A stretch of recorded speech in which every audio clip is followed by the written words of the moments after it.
हैयं गवीनप्रियं नित्यं श्रीमधुराधिपं सुखकरं श्रीविठ्ठलेशं श्रीमद्वारवतीश गोकुलपति श्रीगोकुलेन्दुर श्रीमन्मथमोहनं नटवरं श्रीबालकृष्णं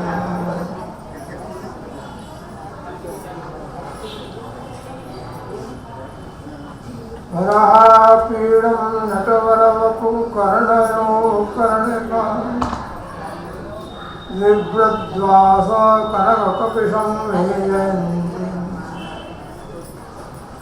गन्धावेणो लतर्षुधया पूरयन् गोपवृन्दे गोदारण्यं स्वपदरमणं प्राविशत्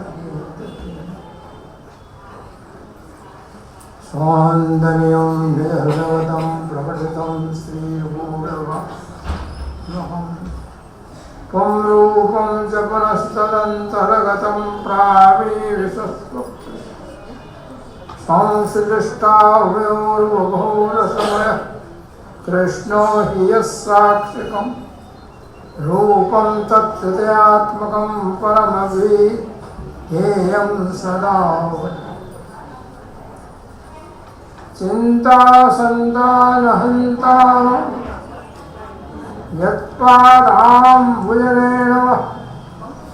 स्वीयानान्तान् निजाचार्यान् प्रणमामि मुहुरम् यदनुग्रहतो जन्तु सर्वदुःखादिगो भवेत् तमहं सर्वदा वन्दे श्रीमद्वल्लभम् पुष्टिमार्गीय सर्वज्ञः करुणारसपूरितः श्रेष्ठफलप्रदाता च तस्मै श्रीगुरुवे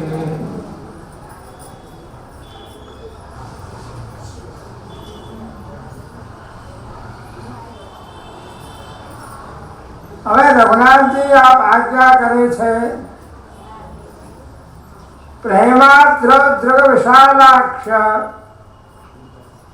क्षितिमंडल मंडल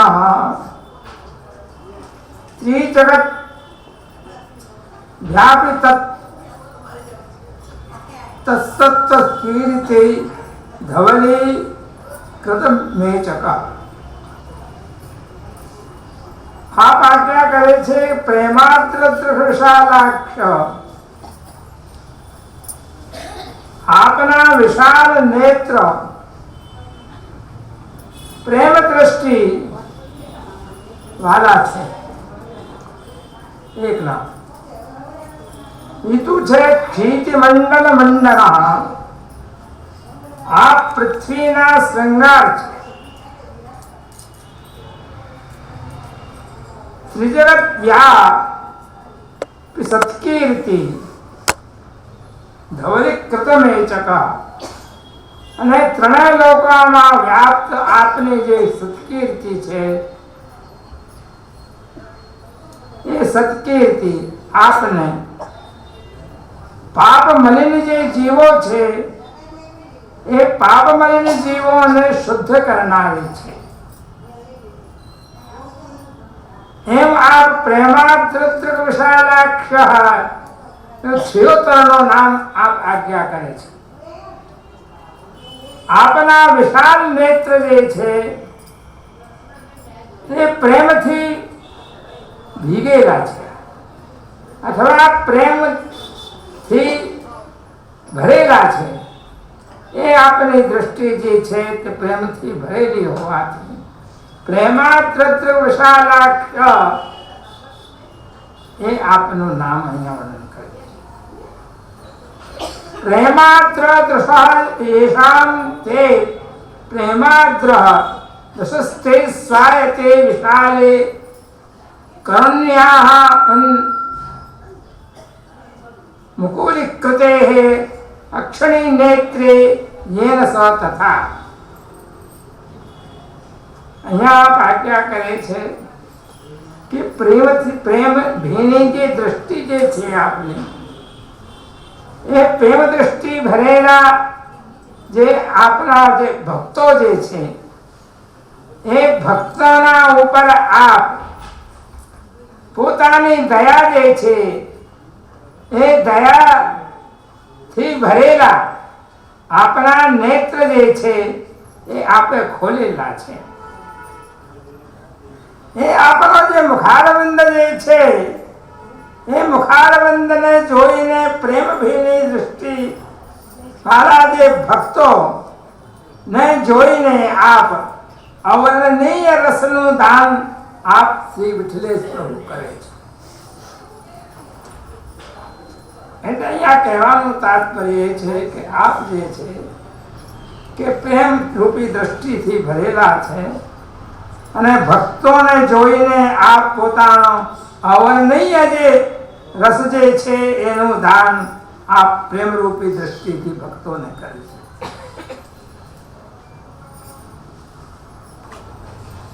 ત્યારે 1 વર્ષના થયા ત્યારે શ્રી આચાર્યજી મહાપ્રભુ એવી બોલ્યા,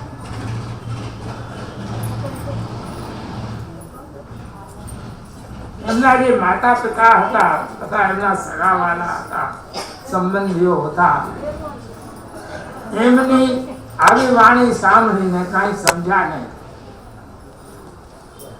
બીજી જ્યારે એમની વર્ષગાંઠ આવી ત્યારે શ્રી આચાર્યજી મહાપ્રભુજી અને શ્રી ગુસાઈજી એમ બે નામ બોલ્યા. જ્યારે ત્રીજી વર્ષગાંઠ આવી ત્યારે એ બે નામોના સાથે શ્રીનાથજી એમ બોલ્યા. અને જ્યારે ચોથી વર્ષગાંઠ એમની થઈ ત્યારે શ્રી આચાર્યજી મહાપ્રભુજી, શ્રી ગુસાઈજી, શ્રીનાથજી અને શ્રી નવનીત પ્રિયાજી એમ નામ બોલ્યા.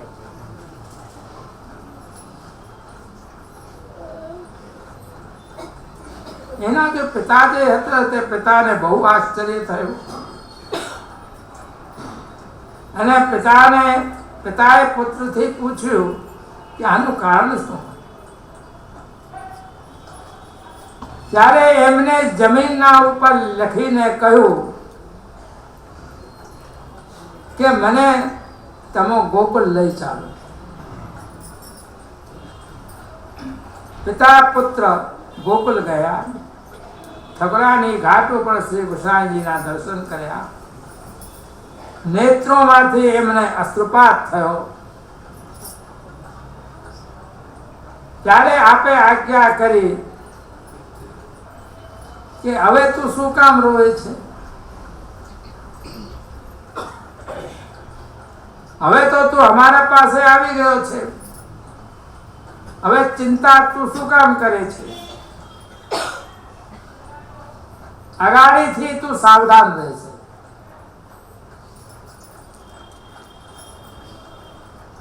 અને આપે શ્રી નવનીત પ્રિયાજીના સન્મુખ આપે નામ નિવેદન એને કરાયું. એ પછી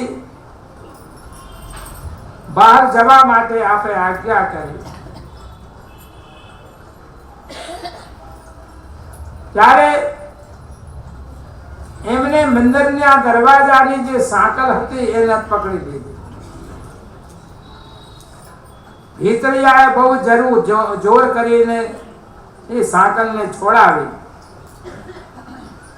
અને ચોકમાં એને લઈ ગયા. ચોકમાં જતા એના પ્રાણ છૂટી ગયા.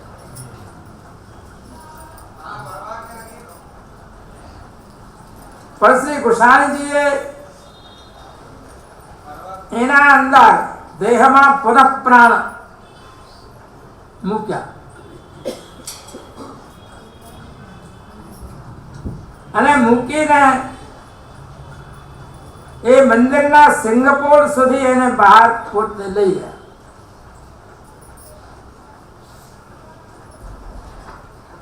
એટલે ત્યાં એને ત્યાં સુધી લઈ ગયા. અને કેમ કે જો મંદિરગ્રામ ચોકમાં જો એના પ્રાણ જાય તો અપરસ બધી મર્યાદા મંદિરની છોવાઈ જાય. એટલે એને અપવિત્રતા રોકવા માટે ત્યાં સુધી એને પહોંચાડ્યો. અને ત્યાર પછી એને પ્રાણનો ત્યાગ છૂટી ગયા. અને એનો લીલામાં નામ નિવેદન થતા જ એમને લીલામાં પ્રવેશ થયો.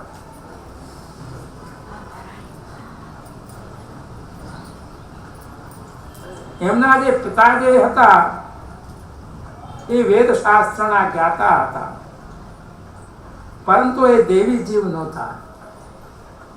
એટલે એમને ચમત્કાર કાંઈ દેખાયો નહીં અને શરણ પણ એ આવ્યા નહીં. અને એ પછી ત્યાંથી એના પિતા કાશી પોતે ચાલ્યા ગયા. એવી જ રીતે અનેક પ્રસંગો આપણા રહેલા છે.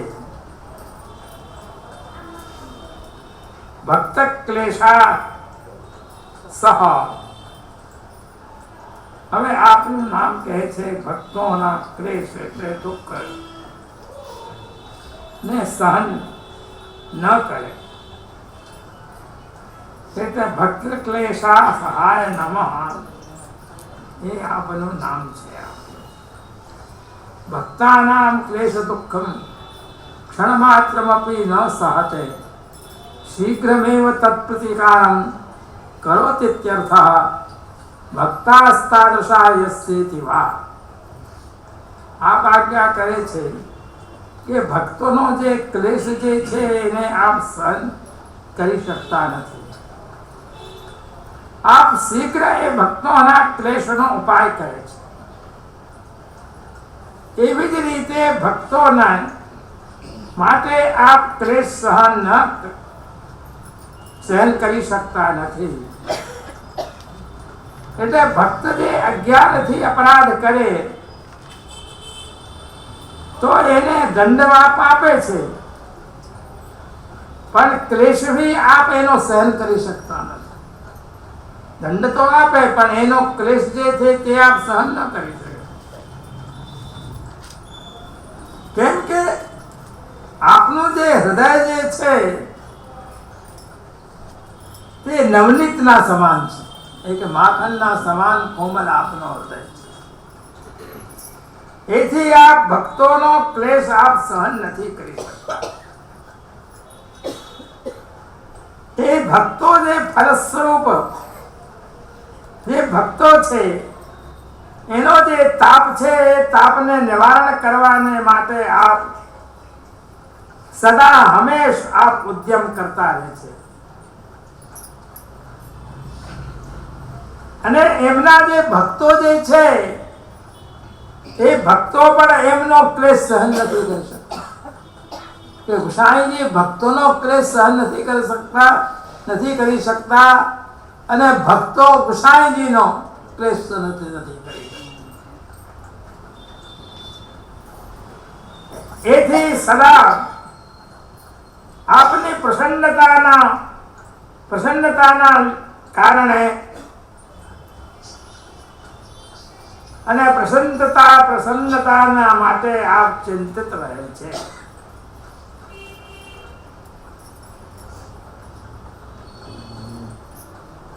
એમાં આપ દ્રષ્ટાંત એક ચરિત્રનો આપે છે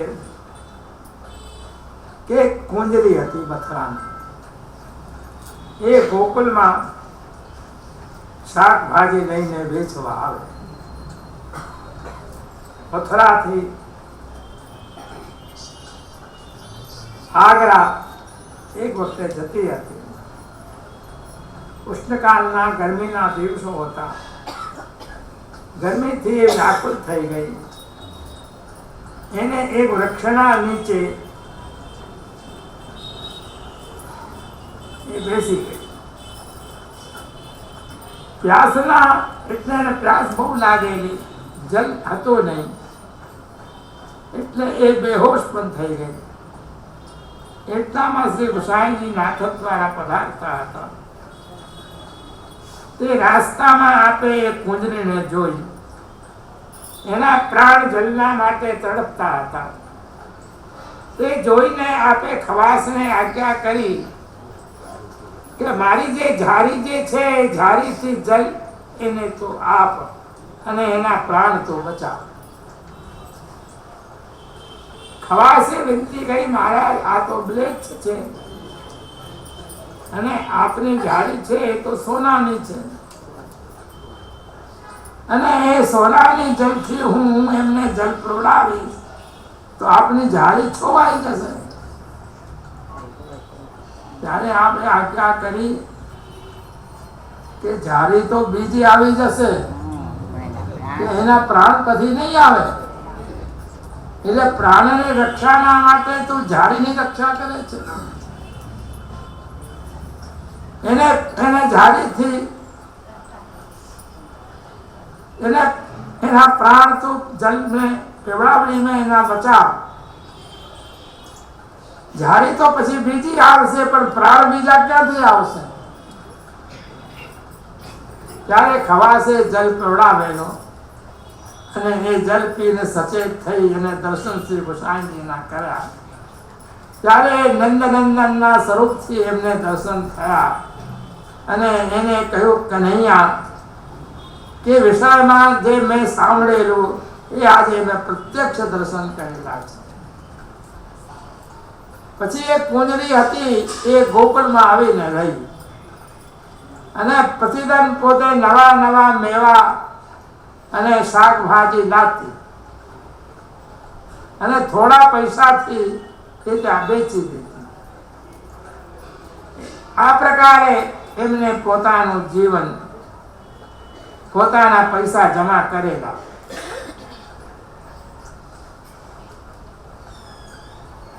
એ જે જમા કરેલા પૈસા હતા એ 1000 રૂપિયા હતા.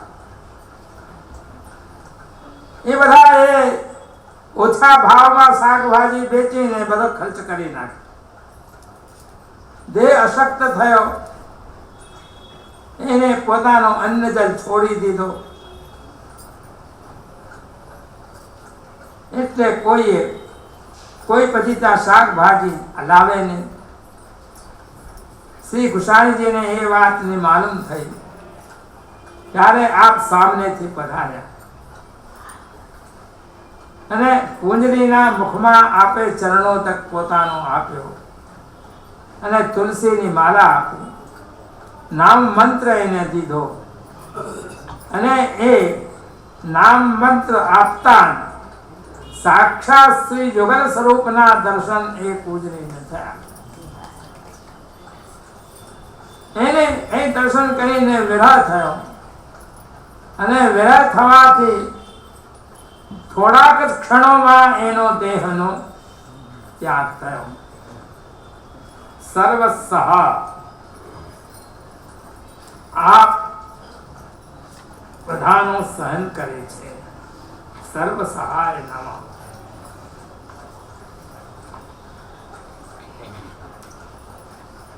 સર્વમેવ ભક્ત કૃતાઃ અપરાધ માત્રમ સહતે ન તદ્દંડમ પ્રયચ્છતિ ત્યર્થઃ. અહીંયા આજ્ઞા કરે ભક્ત જે અંજાનમાં કાંઈ પણ અપરાધ કરે છે એ અપરાધને ન ગણીને આપ તો પણ દંડ એને આપીને એ ભક્તનો જે ક્લેશ છે એ ક્લેશ એ થવા દેતા નથી. આપ જ સ્વયં વધુ સહન કરે છે. એ પ્રમાણે આપ ભક્તોના ક્લેશને સહન કરી શકતા નથી. ભક્તોનો જે કાંઈ અપરાધ થાય છે એ આપ જ એને સહન કરી દે છે.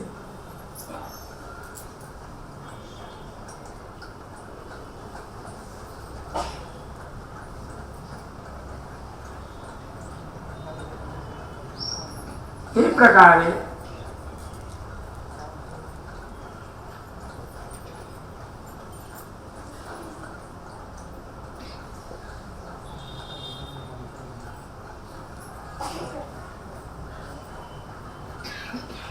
આપનું વર્ણન સ્વરૂપનું અહીંયા કરે છે.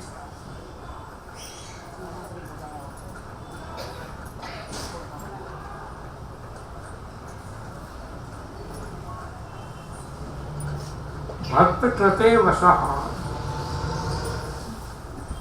ભક્તના દ્વારા થયેલો કરેલા જે કાર્યો જે છે એ કાર્યના આપ એના વશમાં રહે છે.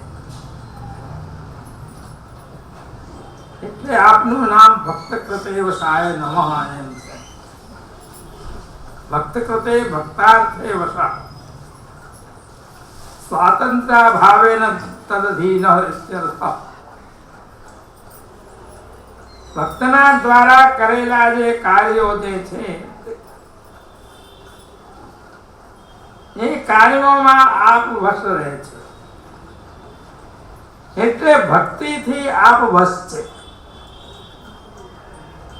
અથવા આપ ભક્તના અધીન છે.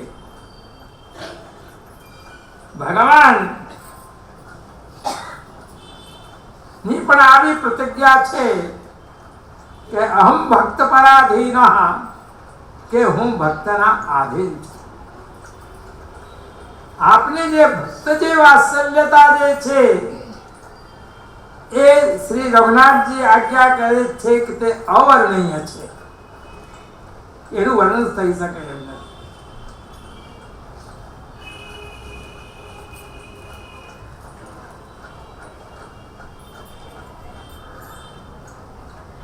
રાજા આસ્કરનો એક પ્રસંગ છે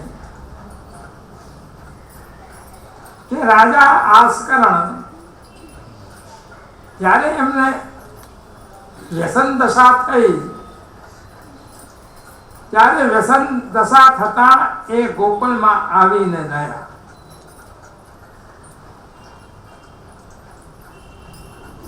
ત્યારે શ્રી ગુસાઈજીએ ગોકુળ